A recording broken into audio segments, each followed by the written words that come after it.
Hello friends, आपका अपने इस यूट्यूब चैनल पे स्वागत है। मैं पुष्पेंद्र कुमार सिंह आज आपके लिए अगले लेक्चर की तरफ अग्रसर हो रहा हूँ। अगले लेक्चर का मतलब ये है कि आप पिछले लेक्चर में कोडिंग डिकोडिंग पढ़ रहे थे, जिसका आपने टाइप 1 किया था। सिंपल से क्वेश्चन होते थे जिसमें आपको अल्फ़ाबेट दिए रहते थे, +1 या -1 में चलते थे, मतलब फॉरवर्ड डायरेक्शन में या बैकवर्ड डायरेक्शन में चलते थे। कुछ ऐसे होते थे जो अपोजिट दे देते हैं, कुछ में वर्ड को ही अल्टरनेट कंडीशन में अरेंज कर दिया जाता है या आगे को पीछे, पीछे को आगे करके अरेंज कर देते हैं। तो इससे ज़्यादा क्वेश्चन उसमें नहीं बनते हैं, क्योंकि इसमें ही बहुत ज़्यादा क्वेश्चन बन जाएंगे आपके। ठीक, तो अब हम आज बात करेंगे टाइप 2 की। कोडिंग डिकोडिंग के ही टाइप 2 की बात करेंगे। टाइप 1 आपका था लेटर कोडिंग, टाइप 2 है आपका डायरेक्ट लेटर कोडिंग। देखो, लेटर कोडिंग में क्या था, आपको अक्षर दे दिए गए थे, उन पे डायरेक्ट कोडिंग कर दी गई थी, इनडायरेक्टली। क्यों? क्योंकि आपको उसमें पता नहीं था, प्लस भी हो सकता है, माइनस भी हो सकता है, अपोजिट भी हो सकता है, ऊपर नीचे भी हो सकता है, +1 +2 +3 +4 के भी फॉर्मेट में जा सकता था, plus plus minus minus 0 plus plus के भी फॉर्मेट में जा सकता था। आपका उसमें ये भी हो सकता था कि आगे के 2 वर्ड पीछे कर दिए गए हों, उसके बाद मतलब आप ABCD लिख रहे हैं तो हो सकता है वो DCBA लिखा हो, तो इस केस में वो मिलता था। अब डायरेक्ट लेटर कोडिंग में क्या होगा, आपको क्वेश्चन डायरेक्ट मिलेंगे। देखिए कैसे, क्वेश्चन डायरेक्ट का मतलब है कि क्वेश्चन में ही आंसर होगा, आपको अल्फ़ाबेट भी याद करने की ज़रूरत नहीं है इसके लिए। आप कुछ लोग सोच रहे होंगे अल्फ़ाबेट याद करने की ज़रूरत नहीं है तो कैसे हो जाएगा? हो जाएगा। मैं आपको बताता हूँ, एग्जाम्पल से समझाऊंगा, और वो भी वही एग्जाम्पल उठा रहा हूँ जो एग्ज़ाम में आए हुए हैं, क्योंकि ये आपने बहुत पढ़ रखा है। तो आपका पहला एग्जाम्पल है,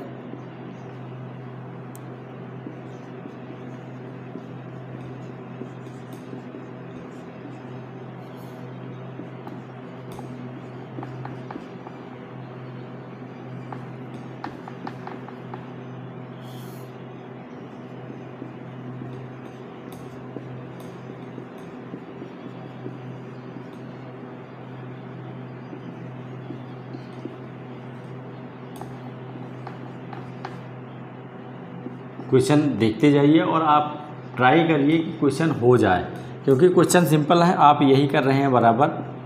और डायरेक्ट क्वेश्चन है तो आपको क्वेश्चन में ही आंसर है, जैसा कि मैंने बताया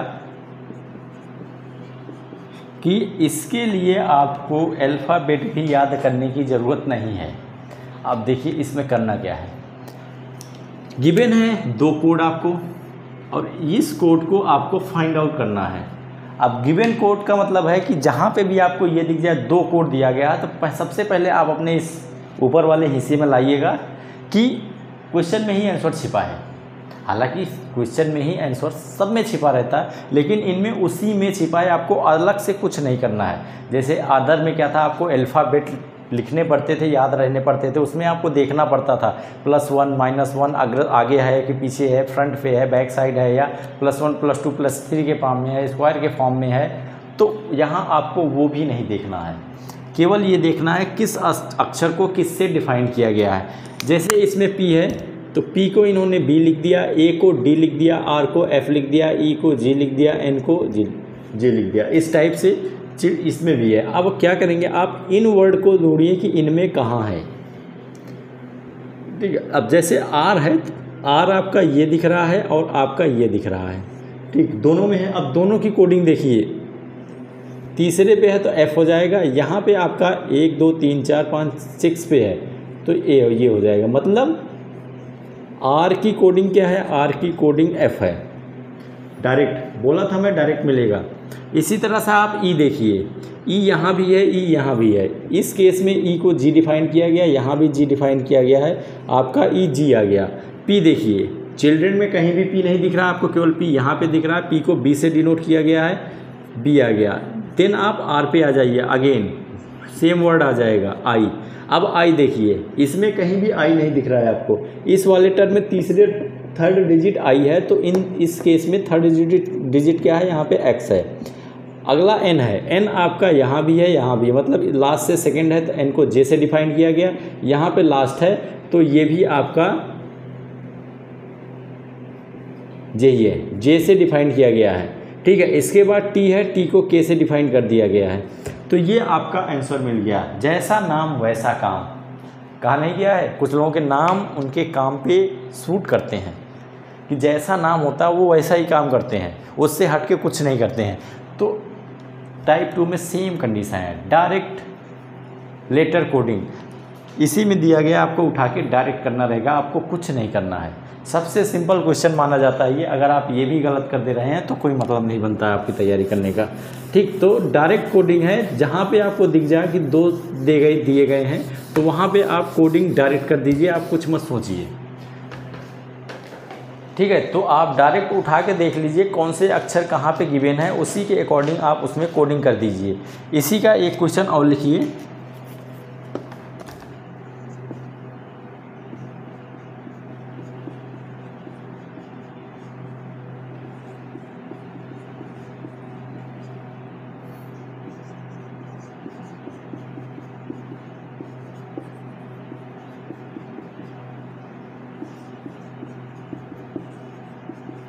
ये ट्राई करिए, अगला मैं लिख दे रहा हूँ।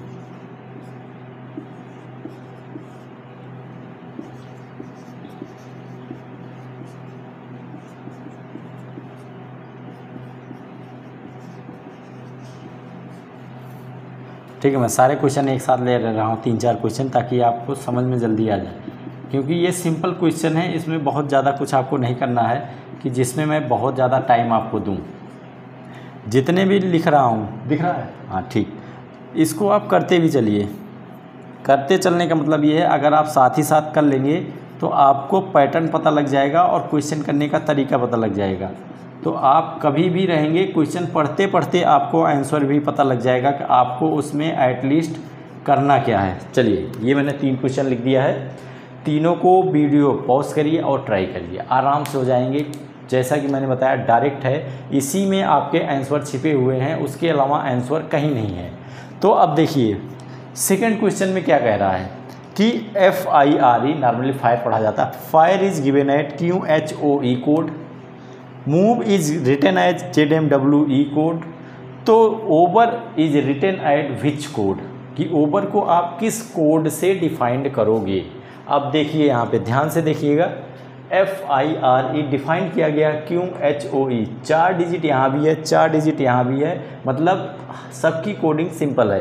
अब यहाँ पे आप देख लीजिए, ओवर दिया गया है, पहला O अक्षर है, O कहाँ पे दिख रहा है? इसमें दिख रहा है। O को किससे डिफाइन किया गया है? M से। ठीक, दूसरा है V भी आपका एक ही जगह मिल रहा है सेकेंड वाले टर्म में, जिसमें V को W से डिफाइन किया गया है। ठीक, अब E आएगा। E देखिए, वो उस टर्म को पर ध्यान दीजिएगा, इतना इसमें ध्यान देने लायक है कि अगर दोनों कोड में कोई वर्ड कॉमन है तो उनका कोडिंग कॉमन होना चाहिए। ऐसा नहीं कि E एक में F दे दिया गया है, दूसरे में E को G दे दिया गया है, तो ये कॉमन कोडिंग नहीं है, ये क्वेश्चन गलत है, वो कोडिंग नहीं हो सकती, क्योंकि दोनों में अलग है। तो उस केस में आप क्वेश्चन से आंसर दे ही नहीं सकते हो, तो डायरेक्ट लेटर कोडिंग में आपका वो क्वेश्चन गलत माना जाता है। अब देखिए यहाँ पे भी E है, ठीक, यहाँ पे भी E है। अब इसमें अगर देखेंगे तो दोनों को ही E से डिफाइन किया गया है, बात खत्म, सिंपल सा निकल गया। नेक्स्ट आपका R है, R केवल इसमें है जिसको O से डिफाइन किया गया है। तो आपको पता लग गया ओवर किससे लिखा जा सकता है, मिल गया। अगला देखिए, अगला दिया गया है पेन। पेन को NZO से, BAR को CTSL से। तो प्रैंक को किससे डिनोट करेंगे? प्रैंक मतलब P को N से आप डिनोट कर रहे हैं, R आपका यहाँ पे है, R को S से डिनोट कर रहे हैं, A आपका सेकंड पे है, T से डिनोट कर रहे हैं, N आपका यहाँ पे है, O से डिनोट कर रहे हैं, K आपका यहाँ पे है, L से डिनोट कर रहे हैं। इसमें और कुछ नहीं था। ये क्वेश्चन आपका रेलवे रिक्रूटमेंट बोर्ड का है, ALP का, असिस्टेंट लोको पायलट में पूछा हुआ क्वेश्चन है। और ऊपर वाला क्वेश्चन आपका SSC CHSL का है। मैं क्वेश्चन बहुत हाई फाई नहीं उठा रहा हूँ, मैं आपको CGL के क्वेश्चन या PCL लेवल के क्वेश्चन करवाऊँ। क्वेश्चन आपको वही करवाऊँगा जो पूछे जाएंगे, जिसके बेस पे आपको क्वेश्चन मिलेंगे, यही नहीं मिलेंगे। कभी भी रीजनिंग में ये मत सोचिएगा कि जो हम पढ़ के जा रहे हैं वही क्वेश्चन एज इट इज़ मिल जाएगा, वही कॉन्सेप्ट मिलेगा, क्वेश्चन चेंज मिलेगा। क्योंकि क्वेश्चन में क्या है, आप क्वेश्चन में वर्ड लेटर को कुछ भी कर सकते हो, कॉन्सेप्ट आपका वही है। फायर कर दो या वायर कर दो, टायर कर दो, कुछ भी कर दो, कोड कुछ भी लिख दो, वो बनाने वाले के ऊपर डिपेंड कर रहा है वो किस तरह से बना रहा है, लेकिन कॉन्सेप्ट आपका यही लगेगा। तो तीसरे क्वेश्चन पे आ जाइए। इसमें क्या कह रहा है, सिप दिया गया है, इसको डिनोट किया गया है, इसको तो SLATE को पूछा गया। तो S देखिए आपका यहाँ पे है, इसमें कहीं नहीं है तो G हो जाएगा। L देखिए, L यहाँ पे सिप में कहीं नहीं है, सेकंड वाले में कहाँ पे है, सेकंड पे है, जिसको P से डिनोट किया गया। A आपका केवल यहाँ पे है फर्स्ट वाले में। हमेशा याद रखिएगा लेटर कोडिंग करते समय आप दोनों को देखिए, दोनों का मतलब है अगर इसमें और इसमें दोनों में वर्ड मिल रहे हैं तो दोनों की आप कोडिंग देखिए, वो सेम होनी चाहिए। अलग अलग है तो हो सकता है आंसर में 2 दिया गया, 2 का मतलब है जैसे ए को डिनोट कर दो किसी में जे से और उसी में दूसरे को डिनोट कर दो ए को आई से, और ऑप्शन में पूछ लो ए क्या होगा तो हो सकता है वहाँ पे आई जे गिवन हो, उस केस में वो सही होगा, अदरवाइज वो गलत होगा। अगर इनमें से कोई एक दिया गया है तो वो क्वेश्चन गलत माना जाता है, किसी भी बोर्ड का हो, UPPSC, UPSSC या जो भी एग्ज़ाम हो रहे हैं आपके UPP, RRB, SSC किसी के, तो वो उस क्वेश्चन को गलत मानते हैं। और नॉर्मली इस केस में क्या होता है, उसका नंबर सबको दिया जाता है, सबको मिलता है। अगर 5 लाख बंदे बैठे हैं सबको उसका फ़ायदा मिलेगा उस क्वेश्चन का। ठीक, तो अब इसमें देखिए क्या कह रहा है, ए आपका केवल इसमें है, जिसमें से आपका ये 5वां डिजिट है, चौथा, तो यहाँ पे T है, इसके बाद आपका आ जाएगा T केवल यहाँ पे है लास्ट, मतलब N, E। अब देखिए E कहाँ पे है, E यहाँ पे भी है, E यहाँ पे भी है, E यहाँ पे भी है। इसीलिए मैं इस क्वेश्चन को उठाया था कि एक ही वर्ड कॉमन कई बार हो तब आप क्या करेंगे। यहाँ पे E को X से डिनोट किया गया, ठीक, कोडिंग ठीक है, कोई दिक्कत नहीं हमें। यहाँ पे E को X से डिनोट किया गया, ये भी ठीक है। अब तीसरा भी देख लेते हैं, इस E को भी X से ही डिनोट किया गया, मतलब आपकी कोडिंग जो की गई उसमें कोई एरर नहीं है, क्वेश्चन एकदम सही है कि आपका 3 बार E दिया गया है और तीनों बार उसकी कोडिंग सेम है। तो ये आपका आंसर मिल गया। तो इसी टाइप के क्वेश्चन आपके आते हैं डायरेक्ट लेटर में। क्वेश्चन हो तो मैं एक और करवा दे रहा हूँ, बहुत ही अच्छा क्वेश्चन है ये, कई बार पूछा गया है, ये SSC में भी आया है। SSC में अगर आप पेपर उठा के देख लेंगे तो SSC CPO SI में आया हुआ है 2 बार, और उसके अलावा 1 बार CGL में आया है, इसीलिए मैं इस क्वेश्चन को उठा रहा हूँ।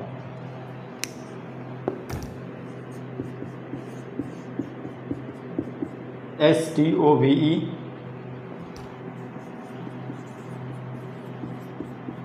ये गिवन है, ठीक है, इसमें एक ही गिवन है, इसको फाइंड आउट करना। अब इस केस में थोड़ा कन्फ्यूजन होता है कि सिंगल है, डायरेक्ट कोडिंग है कि इनडायरेक्ट कोडिंग है, हमें नहीं पता लग पाता है। तो आप सीधा देख लीजिए कह क्या रहा है, STOVE। अगर आप सिंपल टर्म लेंगे, S से F के बीच में क्या डिफरेंस है, T से N के बीच में क्या डिफरेंस है, O से B के बीच में क्या डिफरेंस है, तो कॉम्प्लिकेशन होगा, आपका आंसर सटीक नहीं बैठेगा। उस केस में आप ये देख लीजिए कि कहीं ऐसा तो नहीं यही चीज़ घुमा के वहाँ लिख दिया गया हो।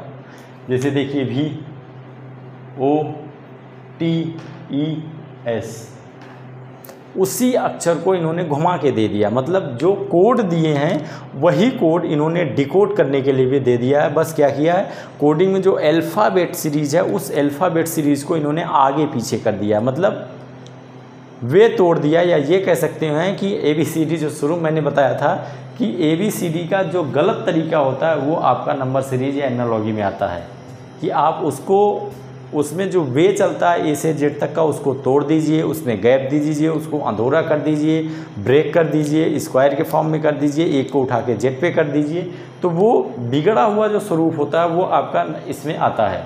तो वही बिगड़ा हुआ स्वरूप इसमें भी दिखाया गया है कि यहाँ पे कुछ लिखा गया था, इसी को इन्होंने क्या किया, तोड़ मड़ोड़ के अलग लिख दिया और इसी का आंसर पूछ लिया। तो इसमें क्या करिए आप, जिन पे जो आ रहे हो, जैसे S पे आपका F आ रहा है, T पे आपका N आ रहा है, O पे आपका B आ रहा है, V पे L आ रहा है, E पे K आ रहा है, तो वही चीज़ लिख दीजिए, V L O B, T पे N आ रहा है, E पे आपका K आ रहा है और S पे आपका F आ रहा है। तो ये आपकी हो जाएगी कोडिंग। तो इसी टाइप के क्वेश्चन मिलेंगे आपको डायरेक्ट कोडिंग में, इससे ज़्यादा हाई फाई क्वेश्चन नहीं मिलने वाले हैं। और ये क्वेश्चन आप डायरेक्टली सीधा भी कर सकते हैं, तो इसको आप ट्राई करिएगा। और टाइप 3 की बात करेंगे हम नेक्स्ट लेक्चर में।